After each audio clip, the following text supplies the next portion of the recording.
নমস্কাৰ বন্ধুসকল, অন্য এটা ভিডিঅ'লৈ আপোনাৰ সকলোকে স্বাগতম জনাইছোঁ। আজিও বৰদা এটা শামুক আনিছে আৰু এইটো লোকেল শামুক হয়। আমাৰ গাতে লাগি থকা পুখুৰী এটাত পানী হৈছে, সেই তাৰ কাষত শামুকবিলাক উঠিছে আৰু এই শামুকখিনি আনি ভিতৰৰ বস্তুখিনি এনেকুৱাকৈ ওলাই আছে। তো একেলগে থাকে আমাৰ লগতে। তো তেখেতে আজি বনাব শামুকৰ ৰেচিপি। কেতিয়াবা ধুনীয়াকৈ দেখাম বাৰু, আজিও মোৰ সময় নহ'ল ডিউটিৰ কাৰণে। তো আমি আহিলোঁ ফিল্ডত, আবেলি দেখিলোঁ সকলোৱে হাল্লা কৰিছে, চিঞৰ বাখৰ। তো পানীটো ফুটবল খেলা নহয়, আহি দেখিলোঁ ইয়াত মাছে মাৰি আছে। তো গোটেইকেইজনে অলপ ঘূৰিলোঁ আৰু দেখিলোঁ খুৰা এজনে জাল পাতিছে। তো আমি ক'লোঁ খুৰা মাছে চাই নিওঁ নেকি, তেতিয়া ক'লে ঠিক আছে বাৰু লৈ যোৱা। তাৰপিছত প্ৰথমবাৰ কেইটামান পালোঁ, তাৰপিছত এনেকুৱাকৈ দুবাৰে চালোঁ। এইফালৰ পৰা চাই গ'লে আৰু সেইফালৰ পৰা চাই আহিব লাগে, মাছ মানে এটা এৰি এটা লাগিয়ে থাকে। তো এনেকুৱাকৈ মাছ পালোঁ, আমি আধা কেজিমান পালোঁ, ধুনীয়া ধুনীয়া পুঠি। আমি সৰুতে সেন্দুৰলৈ আহোঁ বুলি কৈছিলোঁ। বতৰটো খুবেই বেয়া, আকৌ বৰষুণ আহিব যেন পাইছোঁ, এনেকুৱা ডাৱৰীয়া হৈ আছে।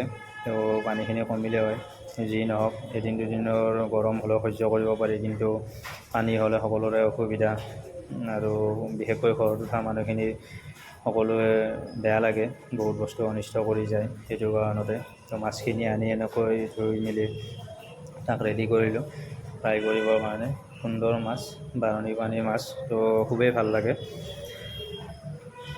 কিন্তু এনেকুৱা মাছ হঠাৎ পাম বুলিও ভবা নাছিলোঁ, কিন্তু ভাগ্য ভাল যে দানে দানে পে খানে কা লিখা হে নাম কয় নহয়। তো এনেকুৱা মাছখিনি আনি ফ্ৰাই কৰিলোঁ। ৰাতিৰ সাঁজৰ কাৰণে আজি যোগাৰটো হৈয়ে গ'ল, বাকী দালি চালি এনেকুৱাকৈ বনাম বাৰু। তো মাছখিনি এনেকুৱাকৈ ফ্ৰাই কৰি ল'লোঁ ধুনীয়াকৈ ড্ৰাই ফ্ৰাই, আৰু সকলোৱে মিলি দুটা তিনিটা এনেকুৱাকৈ 5-6জন মানুহ আমি সকলোৱে অলপ অলপকৈ খাই দিলোঁ আৰু। বতৰৰ মাছ বুলি বা এনেকুৱা হঠাৎ পোৱা মাছ এটা সকলোৱে মিলি জুলি কিবা এটা ভাল লাগিলে। যি নহওক এনেকুৱাকৈ দিনৰো মাছ আছিল আৰু এইটো ড্ৰাই ফ্ৰাই মাছ লৈ আমি খাই দিলোঁ। মই অলপ সোনকালে খাই দিলোঁ ভোক লগাৰ কাৰণে। তো শামুকৰ ৰেচিপিটো আছিল এনেকুৱাকৈ বনাইছে পূৰা মাংস যেনেকুৱাকৈ বনায় এনেকুৱা ছেম প্ৰচেছ মাংসৰ নিচিনা। তো ধুনীয়া ড্ৰাই ফ্ৰাই হৈছে, এয়া চাওক, এই ক'লা ক'লা আৰু ৰঙা ৰঙা পৰি গৈছে। খাই লৈ বাটত আহিলোঁ, এইকেইটা আমাৰ গ্ৰুপটো। তো এয়া ওচৰতে মাথাউৰি ভাঙিছে, তাতো মানুহৰ বৰ ক্ষতি হৈছে। আমাৰ SDRF ইয়াত ৰেস্কিউ কৰিছে, গুড জব। মানুহৰ জীৱন 2-4 দিন হাঁহি ফূৰ্তিত ধেমালি কৰি পাৰ কৰিব পাৰিলে ভাল লাগে, কিয়নো দেখিছে নহয় এনেকুৱাকৈ মানুহে কেনেকুৱাকৈ জীৱন হঠাৎ গুচি যায়।